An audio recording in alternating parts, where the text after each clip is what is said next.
Bonsoir à tous et bienvenue sur ce space du 9 novembre pour débriefer ce match du Havre face au FC Nantes, le match nul, un but partout. Est-ce que tout le monde est bien présent? Aymeric, tu es là?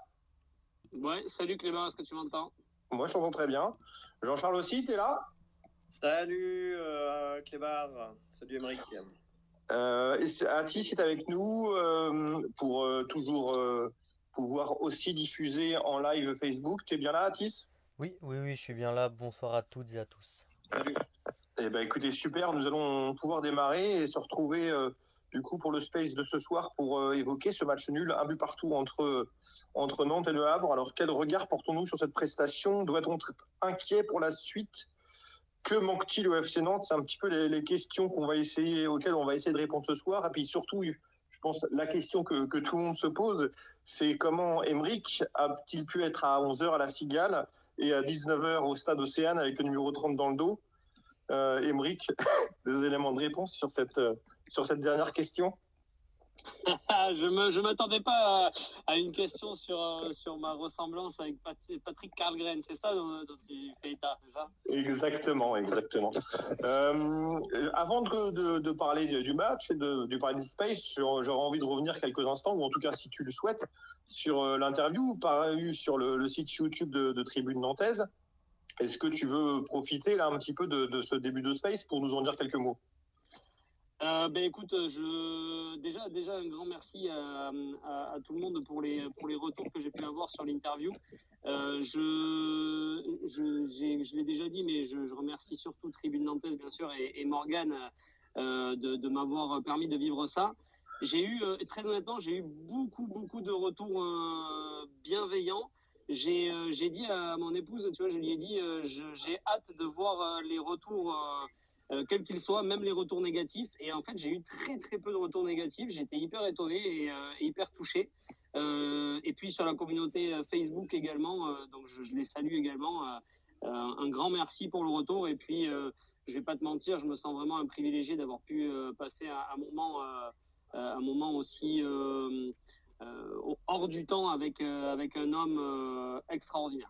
Voilà. C'est à titre très perso, c'est ce qui rend cette vidéo un petit peu magique, parce qu'on voit que tu as des étoiles plein les yeux et que malgré ça, tu cherches à rester pro.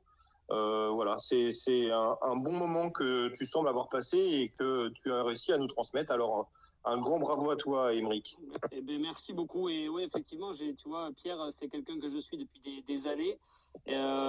Souvent, tu sais, quand on rencontre quelqu'un qu'on apprécie, t'as un peu le trouillomètre à zéro, tu sais, t'es un peu stressé.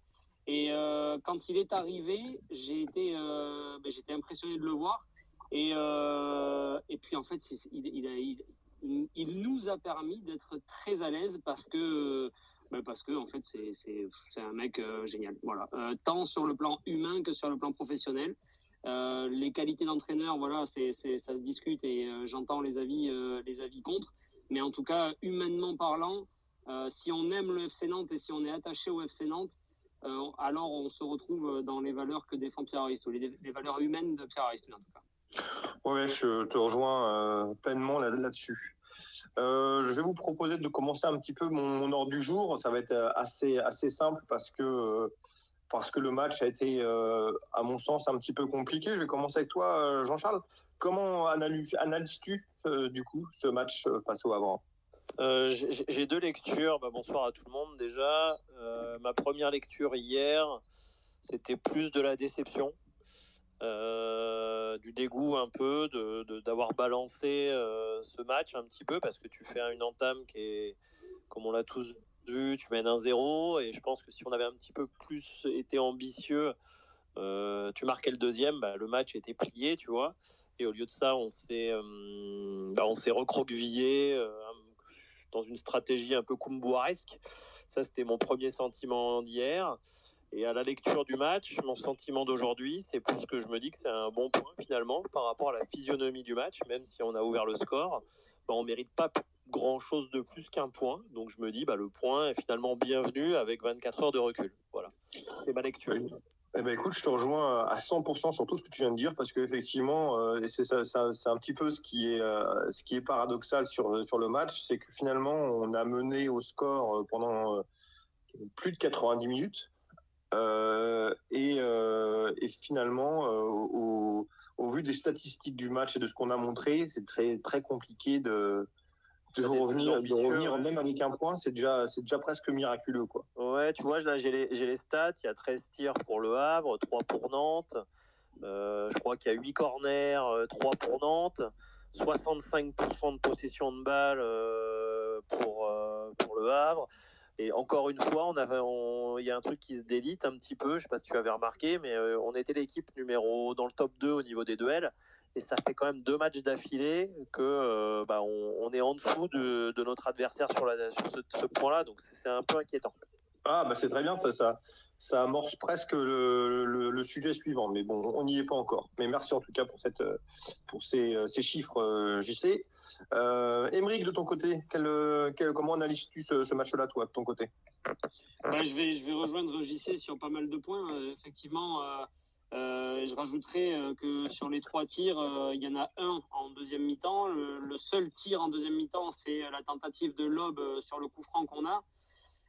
Qui est cadré, mais bon voilà, est-ce qu'on le compte vraiment comme une action?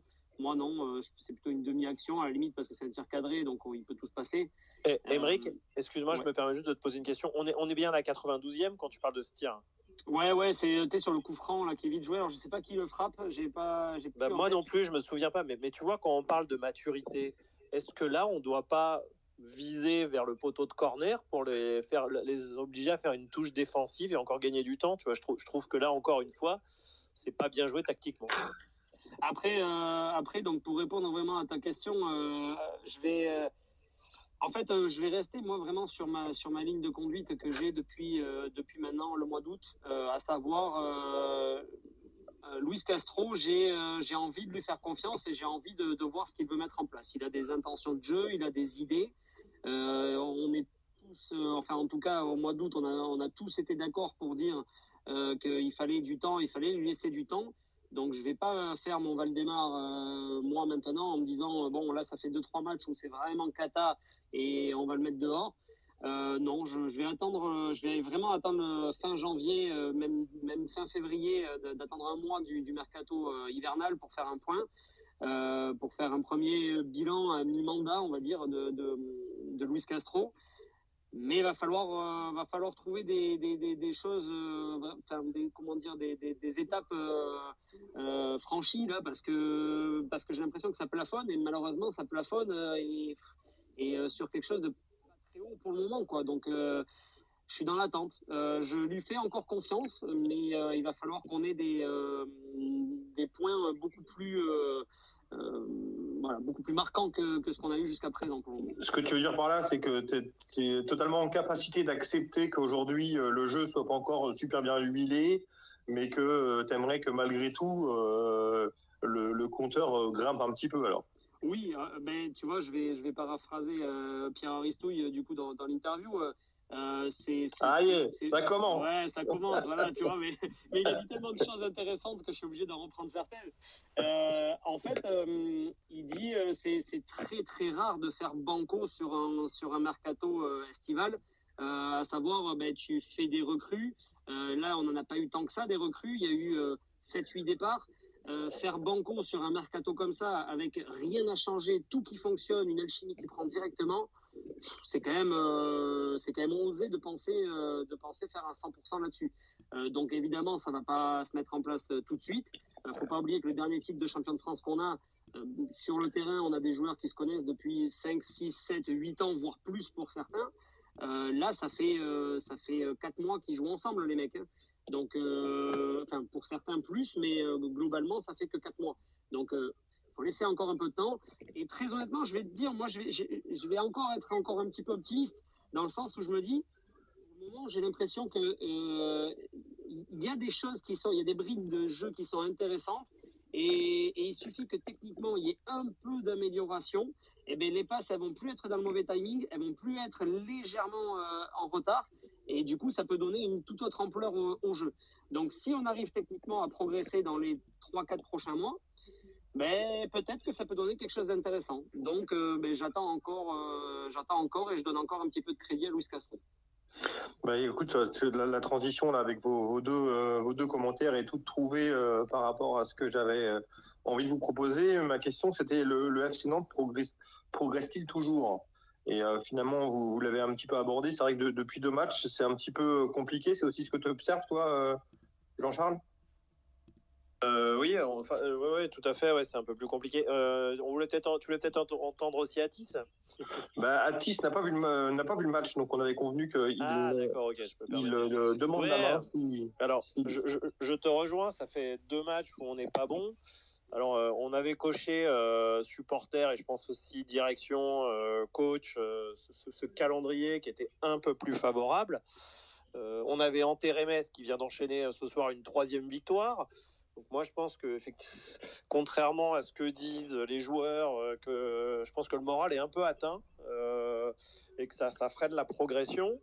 Les joueurs sont très jeunes. Je ne sais pas si vous avez vu un article dans l'équipe qui disait qu'il n'y avait pas encore le feu à la Genelière, mais que le mercato, comme disait justement Aymeric, est très compliqué l'été. On voit qu'on a des manques. Mais oui, on ne progresse plus. Et moi, ce qui me dérange un petit peu par rapport à tout ça, c'est que j'ai le sentiment que la concurrence n'est pas très forte. C'est-à-dire que tu vois, il y a des joueurs qui sont parfois sanctionnés, d'autres pas. Alors, quand tu parles de la concurrence, là, tu parles bien de la concurrence des joueurs de l'effectif? Oui, bien sûr. Non, mais ça doit être la concurrence pour l'opération maintien avec les autres clubs.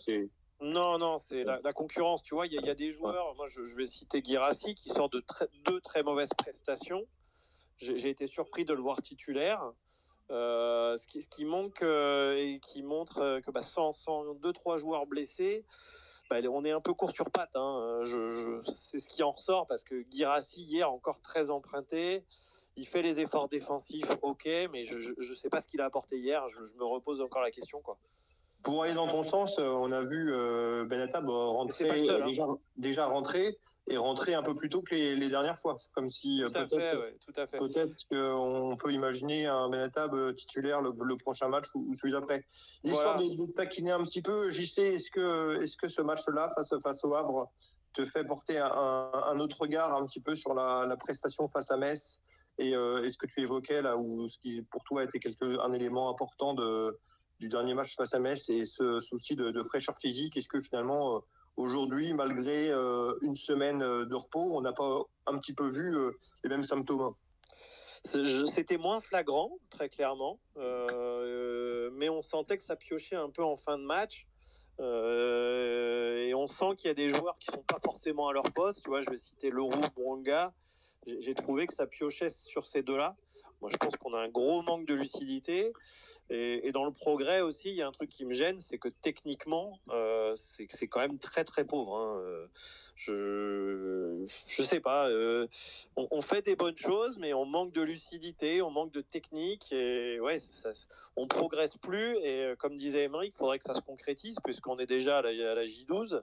Donc on a 10 points sur 36, donc je vous laisse faire le pourcentage. Hein, c'est en dessous d'un point par match, donc c'est compliqué. Puis ce soir, le classement ne fait pas tout. Mais comme je disais à l'instant, je pense que les têtes des joueurs sont...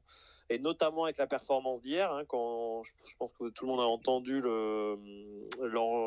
l'interview d'Amiens. C'est compliqué, quoi. On les sentait atteints et c'est comme une défaite, effectivement. Hein. Aymeric, derrière cette question, là, le FC Nantes progresse-t-il toujours? Est-ce que toi, de ton côté, il y a des motifs d'espoir quand même, malgré tout? Oui, parce que je te dis, moi, j'ai toujours dit, je suis plus un amoureux de la tactique mise en place et de l'animation surtout. L'animation, c'est quelque chose de beaucoup plus important pour moi. Et au niveau de l'animation, je trouve qu'il y a des choses très intéressantes. Alors, n'en déplaise à certains consultants qui trouvent dans le jeu de Luis Castro des cohérences et des similitudes avec le jeu mis en place par Antoine Comboiré. Moi, j'invite tout le monde à regarder l'écart qu'il y a entre nos lignes, entre la défense et le milieu, entre le milieu et l'attaque. Et ça, si tu ne le travailles pas à l'entraînement, c'est impossible d'avoir cette, j'allais dire cette perfection, c'est pas du tout le mot que je cherche, mais cette cohérence-là sur le terrain en match. On a des lignes qui sont resserrées. Alors certains disent que Luis Castro est un entraîneur qui joue le hors-jeu, et d'ailleurs j'ai trouvé très intéressant la réponse de Luis Castro par rapport à ça. En fait, il joue pas forcément le hors-jeu, c'est juste que comme il demande à ses lignes d'être resserrées et qu'il demande un bloc haut, ben forcément ça oblige l'adversaire à être beaucoup plus vigilant, et ça crée souvent des hors-jeux pour les équipes adverses. Je te remercie vraiment de préciser ça, parce qu'effectivement, on entend ça depuis que Luis Castro est arrivé à Nantes, et effectivement, Luis Castro ne joue pas leur jeu, mais c'est la conséquence de son jeu. C'est bien. Voilà. Je suis très content que j'avais jamais pris le temps de reformuler ça en space, mais je suis 100% d'accord avec toi. Ouais, et moi je suis 100% d'accord avec Luis Castro aussi, et j'aime les entraîneurs qui parlent football. Tu vois, Comboiré, je veux pas lui retomber encore dessus et remuer le couteau, mais les dernières conférences de presse, ça parlait plus football, ça parlait people, quoi, presque. C'était bon, voilà. Mais là, on parle football. Là, Luis Castro, quand il vient en interview, c'est 98% du temps, on parle football. On parle d'aspect tactique, on parle de positionnement, on parle de cohérence, on parle de choix. Force est de constater que pour le moment, ces choix ne sont pas payants. Est-ce qu'il peut faire mieux? J'ai du mal à le croire. Mais j'ai l'impression aussi que il met des choses en place, et qu'avec les joueurs qu'il a à disposition, il peut pas faire beaucoup plus. Il est obligé de les faire progresser, parce qu'en fait, il a beaucoup de jeunes. Et j'ai l'impression que certains jeunes progressent. Tu vois, un Tabibou, je pense que petit à petit, il prend un peu plus de confiance, un peu plus de maturité. Mais attention, après, il est peut-être qu'à 2 ou 3% de son potentiel. Et ce qui est normal, il débute. Donc voilà, après derrière, tu vois, Oisiem Tati, je trouve que c'est très cohérent, et ça me pose aucun problème de voir ça toute la saison en charnière centrale. Après, c'est ce que je te dis, c'est sur l'aspect technique où là, oui, il y a des grosses carences. Je rejoins pas JC sur la partie physique. Pour moi, la plus grosse problématique au FC Nantes aujourd'hui, elle est technique. Si techniquement on arrive à progresser avec ce groupe-là, j'ai l'impression qu'il peut y avoir quelque chose. Je rejoins, tu vois, Anthony Lopez dans les vestiaires, de ce qu'il disait, il manque pas grand-chose. Et je pense vraiment qu'il manque pas grand-chose. Ça paraît bizarre, parce que la deuxième mi-temps, on n'est pas loin du néant. Hein. Mais en soi, si derrière, tu arrives techniquement à faire les passes dans le bon timing, ça peut changer vraiment beaucoup de choses. Et il suffit qu'on marque un deuxième but, et derrière, le match, il est plié. Je pense très sincèrement qu'il est plié. Il peut même être plié à la 10e minute si l'Arabie réussit son... JC, tu voulais intervenir apparemment? Oui, c'était pour dire, je suis d'accord avec ce que disent, ce que vous dites tous les deux, pardon. Les consultants qui disent que c'est la même chose Castro et Comboiré, c'est pas du tout pareil. Par contre, là où ça leur donne légèrement du crédit, c'est quand tu regardes, comme disait Aymeric, le néant de la deuxième mi-temps, ou l'ambition du jeu, on est proche du néant. Et c'est ça qui me laisse un petit peu perplexe quand je vois le discours du vendredi. On est quand même très très loin de ce qui se passe sur le terrain. Alors est-ce que c'est... Oui, moi je rejoins Aymeric, en ce moment il y a beaucoup de limites techniques, certainement, mais tu n'as pas le droit de refuser le jeu à ce point. Quand on voit que Metz, pour le match de la semaine dernière, ils ont moins refusé le jeu qu'à Nantes. Enfin bon, voilà. Et j'aimerais avoir votre avis aussi sur deux faits de jeu qui pour moi ont leur importance. Que pensez-vous du deuxième carton jaune qu'a pas eu de Loïc Négo? Je sais qu'Aymeric t'aime pas parler beaucoup des arbitres. Et que penses-tu de la deuxième semelle sur Benatab, qui est pour moi une semelle qui est très très très dangereuse? Je sais pas si vous avez l'action, mais moi je comprends pas qu'on sorte pas rouge là-dessus, quoi. Aymeric, vas-y, j'ai vu que tu avais levé la main. Ouais, alors c'était plus pour rebondir sur l'aspect technique, et sur les sorties de balles, par exemple. Tu vois, il y a un exemple moi que j'ai vraiment en tête, c'est qu'avec Comboiré ou avec d'autres entraîneurs qu'on a pu avoir avant, c'était des longs ballons vers l'avant avec c'est même pas une transition rapide, c'est le long ballon devant, et Simon qui essaye de dribbler plusieurs défenseurs et de s'en sortir en faisant une passe ou en marquant. Là, il y a vraiment une volonté nette, claire et sans bavure de relancer proprement, avec des passes qui cassent les lignes, qui vont chercher des pivots au centre, et qui vont aller chercher après de la profondeur sur les ailes avec notamment Ablin. Donc il y a une vraie volonté d'aller chercher des passes au sol ou en allongeant de temps en temps, mais avec essentiellement des passes au sol. Et c'est là où je parle de technique, c'est que si ces passes-là, elles arrivent, elles sont dans le bon timing, on perdra le ballon beaucoup moins vite et donc on ne sera pas acculé comme on l'a été en deuxième mi-temps. Après, pour revenir sur ce que disait JC par rapport au fait de jeu, comme il dit, je le rejoins notamment sur Loïc Nego et sur la semaine. Je le rejoins complètement. Après, voilà, comme d'habitude, je ne vais pas m'épancher sur ça trop longtemps parce que mis bout à bout, peut-être que c'est quelque chose qui peut te faire gagner 1 ou 2 places au milieu de tableau. De là à ce que les erreurs d'arbitrage fassent d'une équipe une championne ou d'une équipe qui descend alors que normalement elle aurait dû se maintenir haut la main, j'y crois pas trop. Donc voilà, je suis d'accord avec toi, JC, sur les faits de jeu d'hier, mais j'ai pas trop envie de les commenter en soi. Je comprends, mais ça pèse in fine, tu vois, parce que si Nego est expulsé très tôt, parce que là, il fait 2 grosses fautes, hein, clairement. Moi, le tirage de maillot, il annule une action vraiment qui semblait dangereuse, et le pied haut, là, mais il peut lui faire très très mal. Oui, mais je te rejoins, hein, j'aime pas en non fait, plus. Tu vois, si El Arabi fait mieux dans la surface, si Ablin peut-être amène mieux son ballon sur la deuxième mi-temps quand il est en 3 contre 2, je crois qu'on est. Moi, je préfère me concentrer sur ça parce qu'on n'a pas besoin de l'arbitrage. Si ces faits de jeu-là, on les met au fond. Si ces faits de jeu-là, on les négocie mieux et qu'on est plus technique, les faits de jeu, on s'en fout. Il n'y en a pas besoin. Je suis d'accord avec toi, mais vu notre niveau qui est pas là, parce que je pense qu'on est où on doit être par rapport à ce qu'on a montré depuis le début de saison, moi j'estime qu'on n'est pas forcément aidé. Et c'est pas. Ouais, mais le Havre, qu'est-ce qui se passe si Nego prend rouge?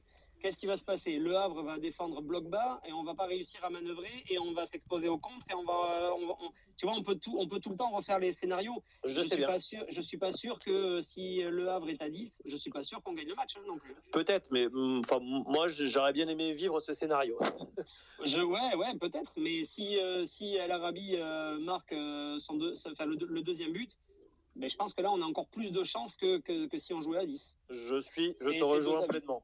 Mais ça aurait libéré un peu mentalement, parce qu'on sent que le match de Metz, quand même, a fait mal aux têtes. Et ça aurait donné un peu de boost et un peu de souplesse et de sécurité sur les attaques, parce qu'ils auraient été forcément un peu plus prudents, les Havrais. Ce qui libérerait mentalement, c'est surtout que techniquement, on progresse et qu'on arrive à gagner avec la manière, tu sais, qu'on ait un match référence. Oui, ça, je suis d'accord avec toi. Aujourd'hui, est-ce qu'on peut citer un match vraiment référence cette année? Et puis pour aller un petit peu dans le sens de ce que vous dites tous les deux quelque part, est-ce qu'un match référence était forcément un match où aidé, alors même si le terme aidé n'est pas le mieux, mais aidé par l'arbitrage, est-ce que si le Havre avait pris un rouge et qu'on avait réussi à maintenir ce match-là avec une victoire 1-0, on aurait pu l'appeler match référence, c'est pas certain non plus. T'as raison, hein, mais bon, en tout cas, quand il y a des fautes comme ça, victoire, défaite, il faut que ça soit arbitré. Si ça arrive sur la cheville d'un joueur du PSG, il y a carton rouge. C'est ça qui me.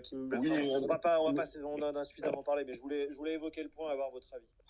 Après, d'une manière très globale, parce que c'est vrai que moi, je suis un peu comme Henrik. Généralement, les questions que tu proposes sur l'arbitrage, j'ai tendance plus à les fuir. Si on peut acter, hein, parce que je vais être d'accord avec toi là-dessus, que l'arbitrage en France est plus que discutable.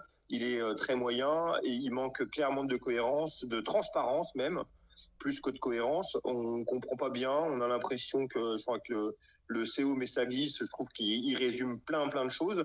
Donc ça, on est d'accord que l'arbitrage en France, il est plus que discutable et il est même insupportable. Ça, c'est OK, je sais.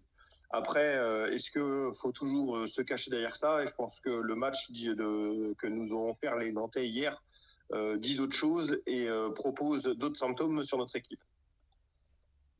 Juste petite parenthèse, je viens de vérifier, mais à la sortie de la 10e journée à la saison 2000-2001, le FC Nantes est 15e sur 18. Aujourd'hui, à la 12e journée, on est 16e sur 18. Donc, moi, c'est pour ça que le classement, je continue de dire que moi, le classement, je suis encore une fois les propos de Luis Castro. Moi, le classement, aujourd'hui, je m'en fous. Là, je vois dans les commentaires, il y en a beaucoup qui disent ouais, on est barragiste, on est barragiste. Oui, en 2000-2001, à la 10e journée, on était aussi barragiste. Je tiens à être rassurant dans mes propos. Je dis pas qu'on va être champion de France cette année. Non, puis on était barragiste avec des joueurs qui jouaient ensemble depuis 10 ans, quoi. Enfin, j'exagère un peu, mais dans l'idée, là, on est barragiste avec des joueurs qui connaissent à peine la Ligue 1. Oui, c'est vrai aussi. C'est pour ça qu'on ne sera pas champion de France. Mais on peut s'en sortir. Voilà, le passé nous a montré qu'on pouvait se sortir d'une situation compliquée. Ok. Je vais revenir un petit peu sur mon sujet. Quelque chose, moi, alors c'est peut-être très perso et c'est peut-être absolument pas partagé par vous deux. Je vous laisserai réagir comme vous voulez. Hein. Je donnerai pas la parole. C'est le premier qui dégainera, qui pourra réagir. J'ai tendance à penser ou à souhaiter, même. Hein, je vais assumer un petit peu mes propos. J'ai tendance à souhaiter que Castro cherche pour les prochains matchs à sortir un petit peu de son animation en 4-3-3. De manière à essayer de redonner un petit peu de confiance aux joueurs. On a vu que sur certaines fins de match, en jouant en 4-4-2, on avait une équipe qui arrivait un petit peu plus à réagir. Je me demande si l'égalisation face à Rennes n'est pas justement à un moment donné où ils jouent un petit peu différemment. Je me demande s'il n'y a pas d'autres matchs aussi où on met un but assez tardivement avec une forme de réorganisation tactique. Est-ce que, pour bien préciser mes propos, je ne demande pas à Castro de trahir un petit peu ses convictions footballistiques, mais plus de s'adapter durant un temps donné, de manière à pouvoir aider ses joueurs un petit peu à ce qu'avait fait Aristouille, parce que Aristouille avait fait toute la préparation en 4-2-3-1 pour finalement, lors des tout premiers matchs de la saison, alterner entre un 3-4-3 et un 3-5-2. Est-ce qu'il va pas falloir commencer justement pour espérer mieux et un petit peu commencer à engranger des points, de passer par un plan B, voire un plan C, de manière à pouvoir pérenniser un jeu un petit peu mieux huilé. Est-ce que vous partagez un petit peu ce point de vue-là? Émeric, ouais, vas-y, si tu veux, j'y sais. Moi, je pense pas. J'ai pas vu ce que tu as énoncé, c'est-à-dire du 4-4-2. Par contre, moi, ce que j'aurais aimé voir, ça va peut-être en faire sourire certains, c'est au lieu de le faire rentrer en numéro 9, hier, moi, j'aurais pas trouvé incohérent de faire rentrer pour les 5-6 dernières minutes Radakovic avec sa taille pour repasser, pourquoi pas, en 5-3-2 pour le coup. Il est moqué, même le coach a été un peu moqué parce qu'il l'a mis en 9.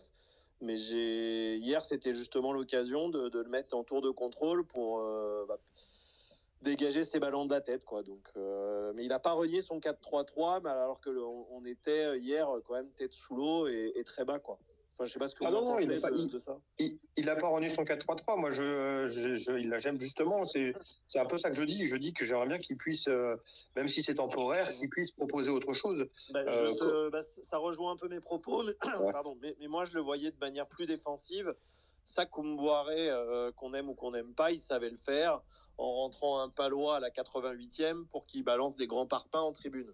Pas dès la 60e, bien évidemment, parce que lui, il faisait à la 60e, Koumboiré. Mais hier, je sais pas ce que vous en pensez, mais Radakovic à la 90e pour passer en 5-3-2, ça aurait peut-être permis d'avoir une meilleure assise de la tête, quoi. Là où je te rejoins sur Radakovic, c'est qu'effectivement, Tilel Tati, pour l'instant, il enchaîne tous les matchs et combien de temps ça va pouvoir durer, parce que je pense que la pression doit commencer à se faire sentir sur les épaules de ces jeunes hommes de 17 ans et que ça peut vite, on peut vite avoir quelqu'un qui finisse un petit peu par perdre en sérénité et sombrer. Émeric ? Je pense pas que ça soit un problème de dispositif. J'en étais sûr que tu allais dire ça. Oui, mais tu vois, ça prouve au moins une chose, c'est que je suis cohérent dans mes propos, moi. Oui, t'es complètement buté, mais bon, ça c'est un autre débat. Tu le vois dans le sens que tu veux, moi je suis optimiste, donc je vois la cohérence. Non, je te jure. Oui, je sais bien, mais honnêtement, en fait, je sais pas, hein, je sais pas ce qui a fait que je sais pas si c'est Football Manager, si c'est d'avoir discuté avec Pierre Aristouille, si c'est si c'est l'amour pour comment dire plus la tactique que le spectacle, je sais pas. Je préfère tu vois, je préfère un Ranieri à un Comboiré, oui, à un Comboiré, ça c'est sûr, mais à un Guardiola. Alors je sais que là, je vais pas me faire beaucoup d'amis, je vais me faire même beaucoup d'ennemis que ça, mais en fait, ce que je veux dire par là, c'est que j'aime les entraîneurs qui ont comment je pourrais dire, mais qui prennent des risques. Non, parce que Guardiola, sur ça, justement, c'est peut-être l'un des meilleurs sur la prise de risque. Mais Ranieri, c'était. Ce que je veux dire par là, c'est qu'un Guardiola, aujourd'hui, tu le mets à Nantes. Je ne sais pas si on a des résultats parce qu'il a un jeu qui est tellement léché, qui est tellement technique, qui est tellement propre, qui est tellement intelligent que ça ne peut pas marcher avec toutes les équipes. Alors que Ranieri, il a une espèce de merde, comment on appelle ça de capacité d'adaptation. Ouais, mais d'intransigeance, quoi. Tu vois, dans le jeu, il a une sévérité. Rigueur. Une rigueur, voilà, merci, exactement, c'est le mot que je cherchais.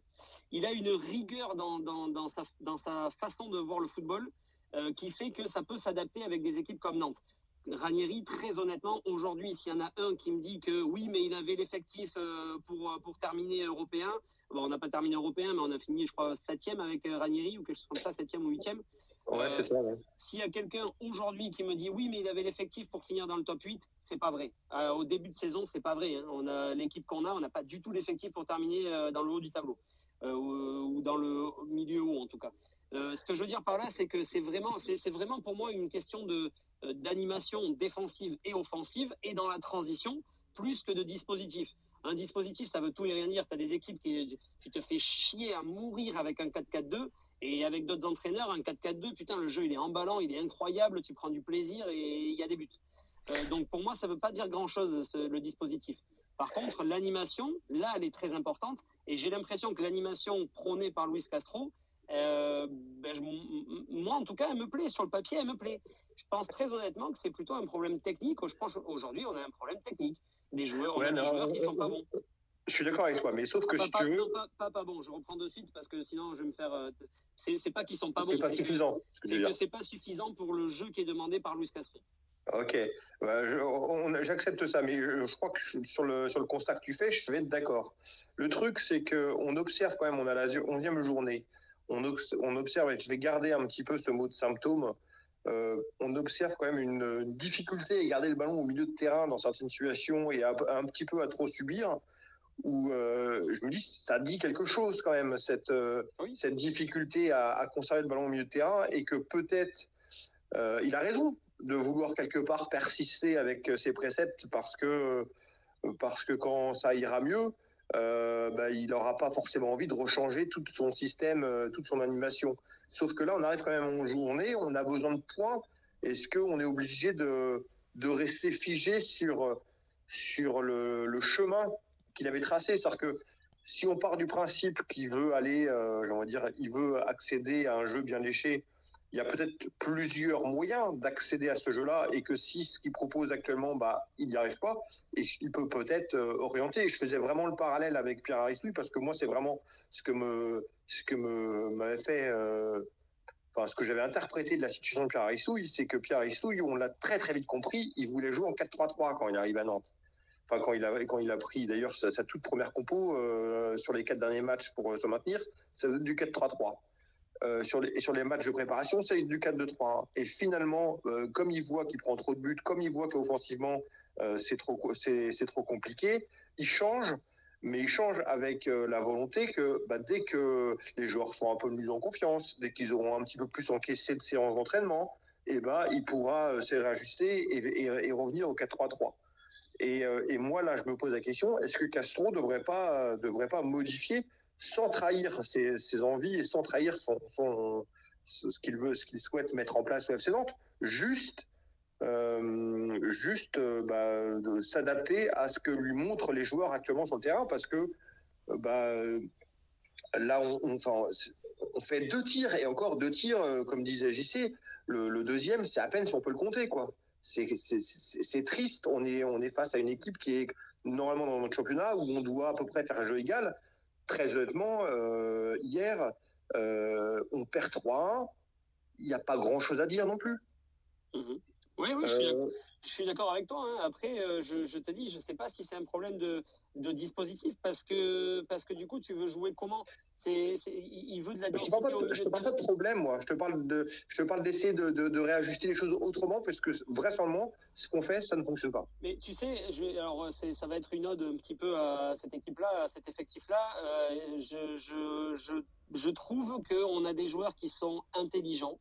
Je pense que c'est pas des teubés qu'on a comme on a peut-être pu avoir. Je pense que c'est des joueurs qui n'ont pas rien à foutre. Je pense très. C'est pas des Sorbatoma, tu veux dire. Comment? C'est pas des Sorbatoma, tu veux dire. me mets pas dans le même bateau que toi. Après les gens ils font l'amalgame. Si, c'est exactement ce que j'essaie de faire. Voilà, c'est toi qui as un problème avec Sorbatoma et c'est vous qui avez un problème avec Herba Girassi. Me mettez pas dans vos bateaux là, dans vos bateaux chelous à moitié pétés là. Non. Ce que je veux dire par là, c'est que très honnêtement, je pense qu'on a des garçons qui sont intelligents et qui sont peinés d'être dans la situation dans laquelle on est. Mais je pense qu'en fait, le problème de ces joueurs-là qu'on a actuellement, c'est que techniquement, ils sont limités. Tabibou, je pense que c'est peut-être à la limite celui qui est un peu le plus technique, on va dire, au milieu de terrain. Mais enfin là, de ceux qui sont présents actuellement, il n'y a pas de doute là-dessus là.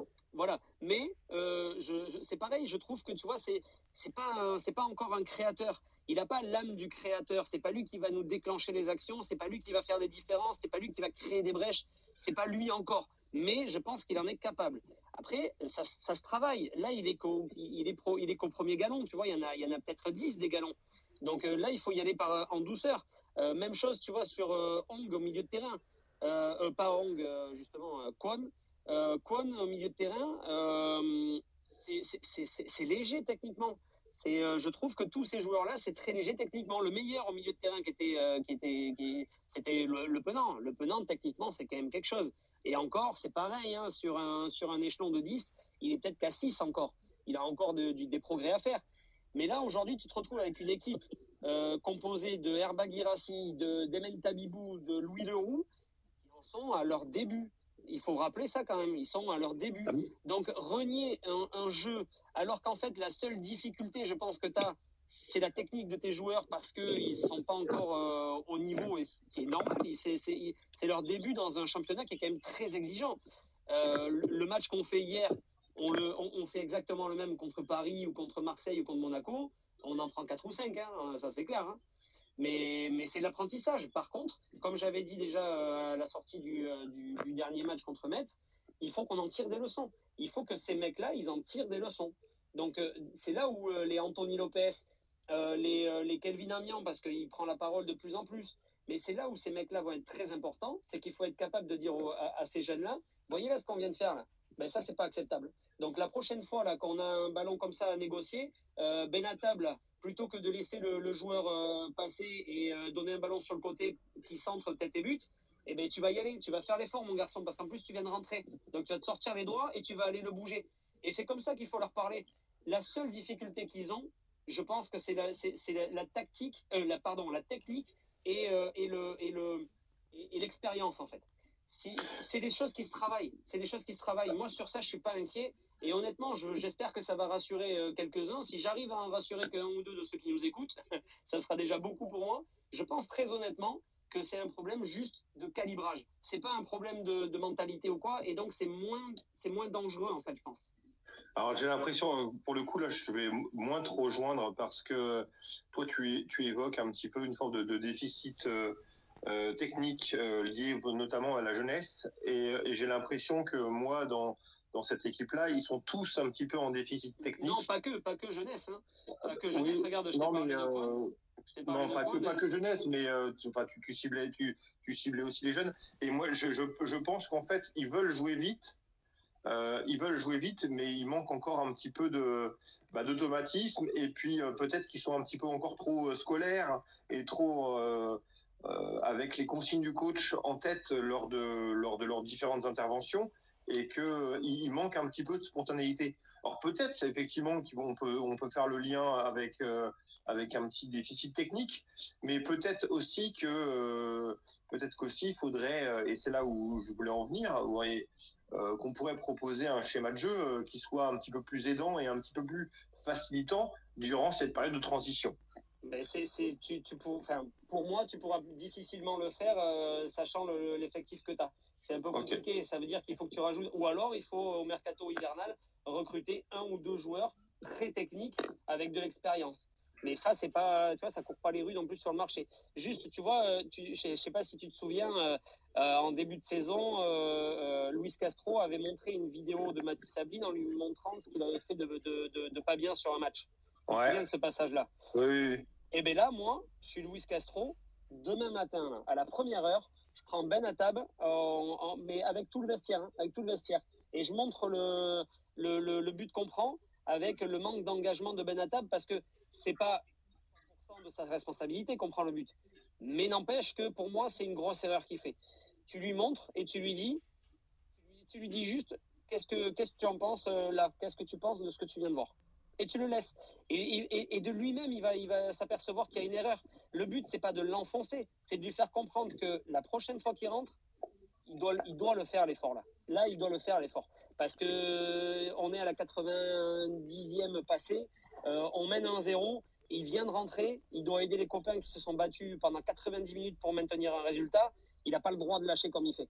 Il n'a pas le droit. Donc, il va de lui-même, le but, c'est pas encore une fois de l'accabler, c'est juste qu'il s'en rende compte et que la prochaine fois, il mette les bouchées doubles sur ce genre de situation. Jean-Charles, tu voulais intervenir ? Oui, non, mais je trouve le débat intéressant. Après, moi, par rapport à notre façon de jouer, qui était le sujet de la question, hein, c'est bien ça, Kébar ? Oui. Il ne faut pas oublier que je pense que les plans de Castro du mois d'août, pas au milieu de terrain, dans sa tête, il avait un milieu de terrain qui était composé de Le Penant, Hong et Coquelin, qui étaient les trois. Tout à fait raison de le rappeler, oui, bien sûr. Et en ça, hier, tu finis avec Bamet Duff, Mwanga, qui pour moi joue à un poste qui n'est pas du tout adapté pour lui en espèce de relayeur. Kwon, moi, je le trouve pas mal parce qu'il colmate des brèches, même si c'est pas Zidane. Hein. Voilà, je voulais soulever qu'effectivement, il faudrait peut-être adapter en fonction des joueurs que tu as sur le terrain. Parce que c'est vrai que c'est trop juste, quoi. Notre problème vient effectivement de notre effectif court sur pattes et des blessures qu'on a à l'heure actuelle. Et le deuxième point que je voulais évoquer, je rejoins Émeric totalement et toi sur le fait que Tabibou, il est peut-être à 2%, mais et là c'est une question que je vais vous poser. Moi, il me semble qu'à la sortie de Tabibou, qui a été remplacé par Duff, qui n'est pas du tout créateur, ça a été un gros déficit de sortie de ballon. Alors Tabibou n'a pas fait tout bien hier, mais j'ai trouvé que dans l'utilisation du ballon, les petits espaces, il avait réussi à faire remonter le bloc. Et Duff, hier, son entrée, je ne sais même pas s'il a touché plus de 5 ballons, quoi. Vas-y, oui. Non, c'était oui, juste pour répondre sur le côté réadapté, du coup, en fonction des joueurs que tu as. Mais ça veut dire que tu es obligé de bosser une nouvelle tactique si tu as des blessés. Donc, c'est compliqué parce que ça fait 5 mois que tu bosses sur une tactique. Et puis, tu rebrousses un peu chemin en disant, merde, on a des blessés. Donc, les gars, on va oublier ce qu'on a fait pendant 5 mois. On va faire autre chose. On va composer une nouvelle tactique et on va... Donc, tu vois, c'est en fait ce que tu as bossé, tu ne bosses plus, tu bosses autre chose. Donc, ça veut dire recréer quelque chose. C'est hyper compliqué, je trouve. Surtout pour des jeunes. On a un effectif qui est très, très jeune. Leur demander de renier ce qu'ils viennent de bosser sur les terrains d'entraînement pendant 5 mois pour colmater la brèche parce qu'il y a des blessés, c'est très compliqué. Après, voilà, tu vois, JC, là, c'est vrai qu'il fait bien d'en reparler, mais Coquelin, c'est un élément qui est essentiel pour moi au milieu de terrain. Au niveau de l'expérience, tu vois, là, tu le mets à la place de Ben Hattab, par exemple, il passe l'épaule, par exemple, il tombe, il y a faute. Et voilà, on récupère le ballon, terminé. C'est des petits détails comme ça qui... Non, mais t'as raison. Hein. Bon, alors, la bonne nouvelle, je sais qu'on aime bien passer quelques bonnes nouvelles. Il y avait une question là sur le chat qui demandait quand est-ce que les blessés rentraient. Il semblerait, alors Coquelin, on va toujours être très prudent, mais que notamment Le Penant serait apte pour la reprise après la trêve internationale et Coquelin également. Et Lado, ça devrait le faire aussi. Et Lopez aussi. Ce qui est sûr, c'est qu'on est clairement pas aidé avec cette situation-là. On peut même presque rajouter Radakovic parce que je maintiens que pour moi au départ ce mec-là a été recruté pour être titulaire. Oui, tout à fait. Et puis, ouais, effectivement, on n'est pas aidé. Mais tu vois, je vais juste rebondir sur le mercato, parce que pour moi, le mercato, comme disait justement, c'est un peu une loterie, ce que disait Pierre à Emeric, mais Mwanga, qui est titulaire, il est arrivé le 31 août chez nous. C'est ça qui est fou. Hein. C'est pour et le risque n'a pas été très bien pondéré par rapport aux derniers mois de Coquelin, quoi, hein, pour revenir à Coquelin, parce que un milieu de terrain en complément, ça n'aurait pas fait de mal, parce que bon, Duff, je suis content qu'il joue, mais à un moment donné, je crois que tu me confirmeras, Clébar, mais il est sorti de la rotation, hein, il a été renvoyé en fin d'été en N3. Hein. Ouais, Duff, on a appris après les matchs de prépa qu'il ne comptait pas dessus, qu'il ne le trouvait pas prêt pour la Ligue 1. Je pense vraiment qu'il est réapparu là en lien avec les blessures de Coquelin et Le Penant. Même si, mine de rien, il grappille de plus en plus de minutes de jeu et il n'est pas vilain. Il a un peu plus un profil défensif, bien que le poste de milieu relayeur est normalement, par rapport à ses postes de formation, est plutôt quelque chose qu'il a déjà exercé. J'ai tendance à penser ou à comprendre que c'est un petit peu comme Mwanga, milieu défensif, milieu relayeur, plus à l'aise sur le côté défensif, mais opérationnel sur le milieu relayeur. Voilà. Même si on est d'accord que c'est pas les mêmes qualités techniques que Tabibou. Emeric. Ouais, je vais juste réagir à un commentaire de Rudolf là, dans le commentaire du Space. D'ailleurs, Rudolf, voilà, on sait que tu es très souvent contre un petit peu ce qu'on dit, et du coup, c'est très intéressant de pouvoir entendre aussi les avis contraires. Mais bon, voilà, on t'attend toujours hein, sur le Space, n'hésite pas un jour où tu seras plus disponible. Donc il dit Denouex avait-il changé sa stratégie en 2000? Non, il est resté sur ses préceptes malgré le classement. Alors c'est très intéressant parce que en fait il y a jusqu'à la J15 et c'est une interview de Frédéric Darocha et j'en ai parlé justement avec Pierre pour voir s'il me confirmait ça parce que je trouvais ça dingue. Mais en saison 2000-2001, aucun des joueurs du vestiaire n'est capable de sortir le 11 jusqu'à la J15. C'est-à-dire que jusqu'à la J15, il n'y a pas un 11 titulaire. Et Pierre me disait, alors c'est vrai et c'est pas vrai dans le sens où on savait très bien qu'il y avait Viorel Moldovan, Eric Carrière, Nestor Fabry et Michael Landreau qui seraient titulaires. Mais effectivement, après, tous ceux qui tournaient autour, il n'y avait aucune certitude. Ce n'était pas du 100% sûr. Mais après, là où je vais rejoindre, c'est que par contre, et c'est là où moi je trouve intéressant que Luis Castro reste fidèle à ce qu'il veut mettre en place depuis le début, c'est qu'il faut une cohérence et il faut rester sur une continuité de ce qu'il travaille depuis le mois d'août. Et par contre, après, au niveau du 11, changer en fonction effectivement de ce qu'il a. Et notamment sur Louis Leroux, ou le mettre latéral gauche en lui laissant un peu plus de vision de jeu, en ayant le jeu devant lui et en lui confiant un peu moins de responsabilité qu'au milieu de terrain, mais peut-être que ça peut l'aider à prendre un petit peu d'assurance. Par contre, après, voilà, Louis Leroux, il faudra vite qu'il revienne au milieu de terrain parce qu'il peut être utile. Après, pour rebondir sur cette saison-là, c'était absolument pas les mêmes symptômes. On avait un FC Nantes qui était capable de marquer, on avait un FC Nantes qui était capable de défendre. Il y avait des trous dans les matchs, mais c'était absolument pas. Cet entraîneur-là était là déjà depuis quelques saisons. Pour moi, il y avait strictement rien de comparable à ce que j'évoquais pour cette situation-là. Et tu as dit une petite bêtise, Emeric. Antoine Sibierski, que tu me dis si je me trompe et tu l'as bien évoqué. Non, j'ai pas parlé de Sibierski. T'as pas parlé de Sibierski là? Sibierski n'a pas joué avec Moldovan. Hein. Non, j'ai pas. Sibierski est parti l'année où Moldovan est arrivé. Oui, non, j'ai pas parlé de Sibierski. Ouais. Ok. J'ai parlé d'Eric Carrière. Ok, non, j'ai dû rêver là. On va passer au top et au flop. On n'est que deux pour l'instant puisque Atis est toujours out. Je vais inviter. Clébar, excuse-moi, juste, c'est Nestor Fabry, j'ai dit peut-être. Peut-être. J'ai été occupé occupé par un truc à la télé, donc je me suis un petit peu déconcentré de ce que tu as dit.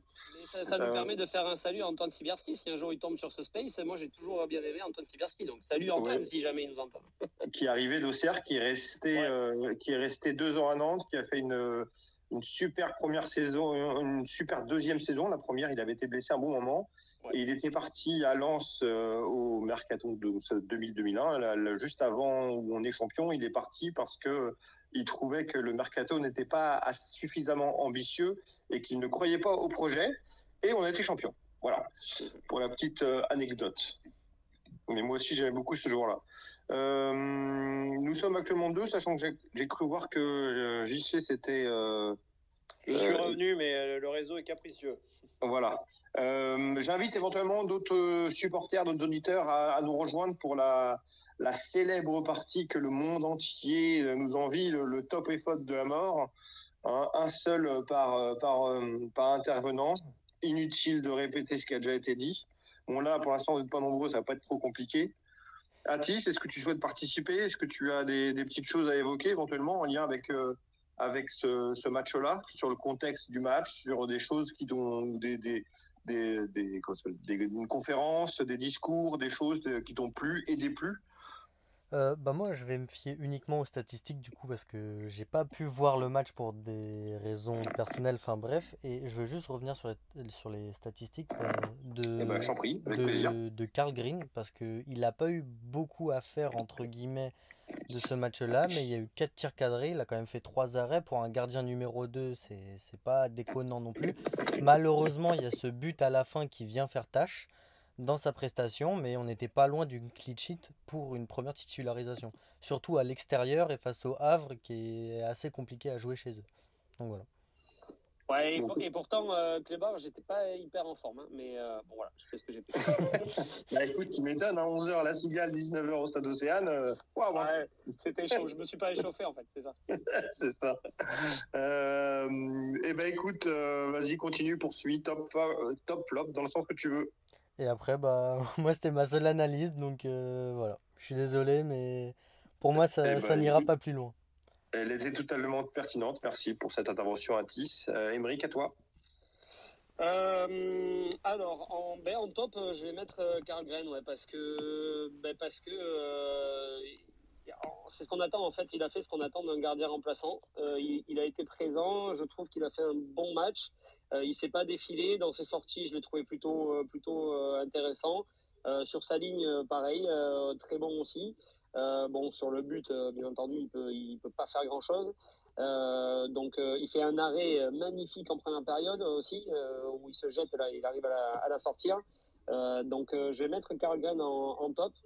En ce qui concerne les flops, alors ça va être un mini coup de gueule, mais c'est un des joueurs dont j'aimerais qu'on puisse se séparer rapidement parce que maintenant, voilà, je trouve que ça n'a plus aucun intérêt de le garder. Mais je vais mettre Mostafa qui, pour moi, n'apporte plus rien du tout quand il rentre, ni offensivement, ni défensivement, ni dans ce qui faisait une de ses forces, c'est sa combativité. Je trouve que voilà, il me fait un peu peine à voir maintenant et j'ai envie qu'il aille s'épanouir ailleurs parce que voilà, c'est un peu compliqué là. Alors autant je peux te rejoindre sur ce que tu dis sur Mostafa Mohamed, autant là où je vais te trouver un chouïa sévère, c'est que j'ai pas trouvé forcément que El Arabi a été transcendant non plus sur l'heure de jeu, voire même un peu plus qu'il a joué. Non, mais je suis d'accord, hein, mais Mostafa a quand même prôné il y a quelques semaines que c'était l'attaquant numéro 1 du FC Nantes et que on était une équipe capable de jouer l'Europe. Ben, il va falloir le montrer hein, au bout d'un moment parce que si tu te sens être le numéro 1, ben, moi aujourd'hui, tu vois, je vais te rejoindre. Hein. El Arabi, hier, il n'a pas fait un bon match. Mais aujourd'hui, est-ce que tu trouves que Mostafa est meilleur pour démarrer les matchs ? Non, puis moi, comme je t'ai déjà dit, c'est que je veux bien l'argument de il n'a pas de ballon, le jeu n'est pas fait suffisamment autour de lui, tout ça, ça va bien 5 minutes. Enfin, c'est des arguments que j'ai sortis pendant quelques temps. Je maintiens ce que j'ai toujours pensé que c'est un joueur qui pue le football, mais émotionnellement, il y a trop de fois où il est sorti de ses matchs. C'est obligé qu'il a sa part de responsabilité, c'est obligatoire qu'il a de sa part de responsabilité dans la situation actuelle. Ouais, il y a des choses. Et puis vraiment ce côté neuf là dans le système de Castro qui doit décrocher, qui doit revenir un petit peu aider le milieu de terrain et qui doit faire un petit peu une forme de piston lui aussi de l'intérieur et jouer. J'étais convaincu que ça pouvait lui faire du bien. Donc non, je te rejoins là-dessus. Je suis déçu vraiment de ce joueur-là. Pour moi, il est l'une des explications de difficultés à rajouter avec les blessures de Coquelin et Le Penant. Si on a Le Penant et puis un Mostafa Mohamed qui prend enfin son envol au FC Nantes, on ne vit pas la même saison. Et là, je suis déçu de ce genre-là. Oui, ça c'est sûr.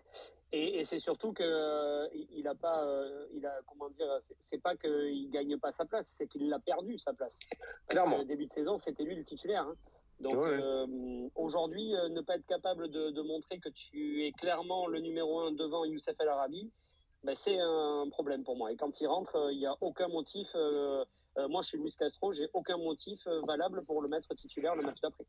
Comme quoi, les vieux peuvent mettre à la cave les jeunes. Hein, je dis pas ça pour toi, Émeric. Hein. Non, mais tu fais bien parce que certains vieux, il n'y a pas de souci. On retourne sur le banc. Je vais passer la parole au titulaire, Jean-Charles. Merci. Je rejoins le top d'Émeric. Hein. Patrick, alias Émeric, a fait un très bon match. Je t'en demande, s'il te plaît, un autre. Oui, je vais bien sûr. Pour moi, c'est le rock nigérian Awaziem, qui, moi, je peux pas lui en vouloir sur la dernière action, tellement il a donné. Et je pense en plus qu'il est sur une jambe parce que il a failli pas jouer le match d'avant. Mais quel bon retour il nous fait, Awaziem. Hein. Il y a pas débat là-dessus. Et en plus, il accompagne un genou de 17 ans. Donc voilà, mais je suis très frustré que le but vienne de son duel perdu, ce qui méritait pas ça par rapport au dévouement et à l'amour du maillot nantais. Petite question subsidiaire par rapport à ce que tu dis là. Awaziem, Castelletto, on a gagné ou on a perdu au change? Je sais même pas comment tu peux poser la question. Parce que Castelletto, mis à part l'an dernier, a quand même réussi à faire des bons matchs. Donc je parle de Castelletto dans l'ensemble de sa carrière nantaise, pas de sa dernière année. Pour moi, tu compares une Twingo et une Porsche. Hein. Je suis désolé pour Castelletto. J'ai tendance à penser comme toi, mais je suis pas sûr que tout le monde pensera pareil. Donc d'où ma question. Et je pense, moi, les interviews de Castelletto, faut qu'on les mette sur la pelouse, machin, tout. Moi, c'est le genre de choses qui m'exaspèrent, quoi. Donc, oui. On va être à 3000%, on va mettre le bleu de chauffe. Oui. C'est ça, moi, ça me fait doucement rire, quoi. Enfin bon, donc non, pour répondre à la question, Awaziem à 2000%. Et au niveau du flop, c'est compliqué. Moi, j'ai été très déçu techniquement du match d'El Arabi. Est-ce que ça vaut un flop je vais prendre une théorie que notre ami Émeric a longtemps utilisée par rapport à Moses Simon. Quand tu as un talent comme celui-ci, alors certes, il met un but, mais je trouve qu'il a disparu de la circulation après son but, Mathis Sabline. Et vu que c'est notre attaquant phare, je suis dérangé de ne le voir que sur une seule action à la 4e minute. Ok, nous avons Lulu qui se joint à nous pour les top flops. Bonsoir Lulu déjà, comment vas-tu? Ça va et vous? Bonsoir Clébert, bonsoir Émeric, JC. Salut. Tribune nantaise. Top flop pour toi? Mon flop, moi c'est le Sud-Coréen que je trouve complètement perdu. Il y a lui ou le roux. Les deux, pour moi, n'ont pas été exceptionnels. Le Sud-Coréen, je le trouve complètement perdu sur le terrain. Excusez-moi, mais... Le Kwon, alors? Ouais, parce que parce que Hong, on le voit plus de son. Donc mais celui qui joue... perdu dans les tribunes. Ouais, lui, je le trouve... Kwon, c'est Kwon, ouais. Donc, moi, je te trouve dur, mais poursuis. Non, mais moi, c'est depuis... Je sais pas, je sais que JC, tu l'aimes bien, mais depuis le début de saison, pour moi, il est perdu, quoi. Il est perdu, ce joueur, mais bon. Et pour le flop, donc c'était lui, et le top, je vais mettre la Brigade Loire. Parce qu'ils étaient là encore à soutenir une équipe qui, voilà, pour moi... Je trouve pas beaucoup de jeux, comme dit Émeric, mais bon, je vais peut-être pas me faire un ami, mais bon, moi, je vois pas beaucoup de progression. Donc, voilà, quoi. Ok, ouais, je te trouve un petit peu sévère sur Kwon qui des deux Sud-Coréens était normalement celui qui arrivait avec le moins de certitude, mais qui avait le mérite d'être lui de son côté être acheté directement. Et finalement, bon, il grappille 6 minutes par là. Alors, on est d'accord que c'est pas le top joueur, mais il arrivait quand même avec. Alors vous me dites si je me trompe, mais pour moi, il arrivait vraiment en tant que remplaçant de Coquelin. Là, il se retrouve à jouer plus régulièrement parce que Coquelin est blessé. Bon, c'est pas le pire des joueurs qui sont arrivés cette année, hein. Mais en effet, c'est pas non plus exceptionnel, ça, on est bien d'accord. Émeric qui souhaite réagir. Ouais, moi je vais rejoindre Lulu sur ça parce que en fait, j'ai l'impression que, comment dire, en fait, Kwon, j'ai vraiment l'impression qu'il est là parce qu'au milieu de terrain, on n'a plus d'autres solutions. En fait, c'est soit lui, soit Duff. Bon, ben on va mettre Kwon parce que effectivement, comme tu dis, il arrive et on a payé. On va quand même pas dire qu'on a fait de la merde sur Radakovic, sur Kwon, sur Hong, sur, tu vois, enfin. Donc on le met et puis bon, effectivement, il fait pas tâche. Donc bon, ben voilà, il est un peu au niveau des autres. Mais par contre, pour moi, si tu as tout le monde de dispo, bon, c'est loin derrière Coquelin, c'est loin derrière Le Penant. Pour moi, il a même pas lieu de se poser la question de ce qu'on fait de Kwon. Donc je rejoins un petit peu Lulu. Moi, Kwon, ouais, bon voilà, c'est une saveur fade, quoi. Il n'y a pas de goût, il n'y a rien. C'est pas mauvais, on va pas s'intoxiquer, mais c'est pas non plus voilà, incroyable. Donc c'est moyennasse, quoi. Voilà. Ouais, pour Clébar, c'est pas une crêpe, quoi. Non, c'est une galette saucisse. Ok. Bon, allez, je m'abstiens. Jean-Charles, est-ce que tu veux, parce que je sais que tu es friand souvent de ce type de moment-là, évoquer le prochain match, le prochain adversaire du FC Nantes, comment tu vois ce prochain match? Je sais pas. Alors, on a parlé beaucoup des absents pendant le Space. Je pense une des clés, ça sera déjà de récupérer nos joueurs absents. Alors, est-ce que les 2 semaines vont être suffisantes pour que des Le Penant, des Coquelin soient titulaires? Je mets un bémol, puisque je sais qu'il est assez prudent, Castro, à juste titre. De toute façon, on s'était dit qu'il fallait au moins 6 points, voire 7 sur les 3 matchs à venir contre nos concurrents directs. On est à 1, donc victoire obligatoire par la porte ou par la fenêtre. Donc espérons déjà que des Leroux, des quelques joueurs appelés en sélection reviennent frais. Et puis voilà, mais il faudra mettre de meilleurs ingrédients devant une Beaujoire qui sera encore incandescente. Et puis espérons un match comme Émeric en a parlé lors de son interview, un match un peu magique avec un beau FC Nantes et 3 points à la clé, parce que là il y aurait si on faisait encore une contre-performance contre Lorient, même si je pense qu'ils vont rien faire avant l'intersaison, ça ferait tâche, quoi. Atis, toi, est-ce que tu as des petites informations croustillantes à nous communiquer concernant les délais des retours des joueurs blessés? Et bah, on en a parlé tout à l'heure et c'est très flou, c'est très vague là-dessus, mais normalement, de ce que j'ai trouvé, de ce que j'ai vu, tout le monde à peu près, si tout se passe bien, bien évidemment, dans le meilleur des mondes, devrait revenir justement après la trêve internationale. Après, à voir si forcément tout va se goupiller normalement, mais espérons que vraiment tout ça revienne à la normale pour une meilleure partie de championnat et rehausser un peu le niveau. Ouais, parce que Karlgren a fait un bon match, mais je pense que ce gardien-là, voilà, il assure un intérim d'un match où il peut maintenir la baraque, parce qu'il y a, comme tu le disais tout à l'heure, pas grand-chose à reprocher à son match. Par contre, si on en enchaîne 2-3, on risque d'avoir des petites saucisses. Bon, bah écoutez, je vais vous souhaiter une belle fin de soirée à tous. J'ai Clébar, juste une. Attends, j'ai vu, Émeric. Je vais vous souhaiter une belle fin de soirée à tous. Je vais repasser la parole à Émeric et puis je vais vous proposer ensuite de clôturer bien tranquillement ce space. Vas-y, Émeric. Ouais, tu vois, je parlais tout à l'heure du recrutement pour à la limite amener un peu plus d'expérience et de technique.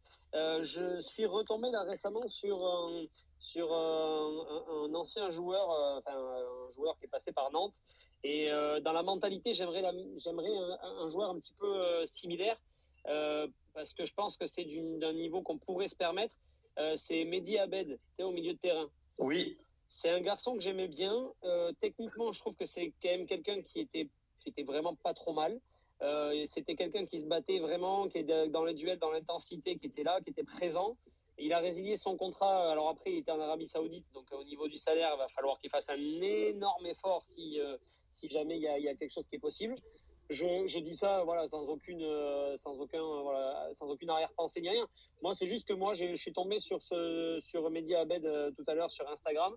J'ai vu qu'il continuait à s'entraîner et tout ça et qu'il était sans club depuis le 1er juillet.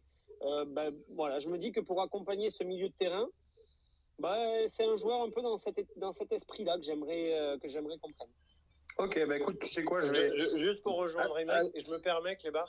Après, je vois pas pourquoi on attendrait la fenêtre mercato. On a le droit à un joker et à un joueur libre. Donc, oui. Je sais que les finances sont pas gaillardes, mais bon, si on peut prendre un joueur tout de suite pendant cette trêve, moi je signe des deux pieds et des deux mains. Et tiens, justement pour poursuivre un petit peu l'échange, là, j'essaie là comme ça, sans trop réfléchir, et si tu as le droit à un poste, là, tu cherches quel poste? Latéral gauche, en sachant que le Penant rentre. T'es toujours là-dessus. Ok. Lulu, toi, quel poste tu veux? Arrière gauche aussi, moi. Arrière gauche. Et Emeric, tu restes sur ton milieu relayeur? Alors, milieu relayeur, si jamais c'est vraiment quelqu'un d'expérimenté. Sinon, s'il y a quelqu'un qui peut faire l'affaire, un ailier, parce que alors soit un ailier, soit un vrai buteur si on arrive à se séparer de Mostafa, mais un ailier si l'ado est aussi léger physiquement. Ouais, moi aussi je te rejoins. C'est pour moi le poste le plus problématique. Ce serait un ailier droit, un pendant à Ablin qui joue à gauche. Ouais. Bon, écoutez, sur ce, je vous souhaite une belle fin de soirée à tous, en espérant pouvoir débriefer une victoire, parce que ça commence à nous manquer cruellement. Carrément. Et puis écoutez, encore ravi d'avoir passé une petite heure avec vous, à échanger, à débattre, à confronter nos idées. On n'est pas toujours d'accord, mais c'est aussi ce qui fait la richesse, en tout cas j'espère, et ce que je souhaite, la richesse du space qu'on propose. Et puis on essaie à chaque fois d'en échanger dans la bienveillance, c'est ce qui est sympa. Merci pour votre écoute. Tu parles de richesse alors qu'il y a quelques mois tu pleurais pour avoir un abonnement d'Azone, comme quoi tout progresse. Hein. On parlait pas de la même richesse, je parlais d'une richesse intellectuelle. On parle pas d'argent, Emeric, voyons. Mais peut-être que ce n'était pas suffisamment accessible pour toi. À Nantes, on n'a pas d'argent, tu le sais bien, Emeric. Ouais, mais je sais que Clébar, il a un contrat à 5 ou 6 zéros. Le problème, c'est qu'il n'y a pas d'autres chiffres, il n'y a que des zéros, donc c'est un peu contraignant. Sur ces belles paroles, voilà, Monsieur Bouffe à la cigale, il se sent pupissé. Allez, bonne soirée. Alors, je vais être très honnête avec toi, le cadre est incroyable, mais c'est pas du tout le lieu dans lequel j'irai manger quand même. Hein. Mais par contre, c'est incroyable, c'est vraiment magnifique. Très bonne interview, Emeric, au fait, j'ai oublié de te le dire. Merci beaucoup, mon Lulu. Ça me fait plaisir. Bonsoir à tous et salut, à bientôt. Ciao, bonne soirée. Allez, salut, au revoir.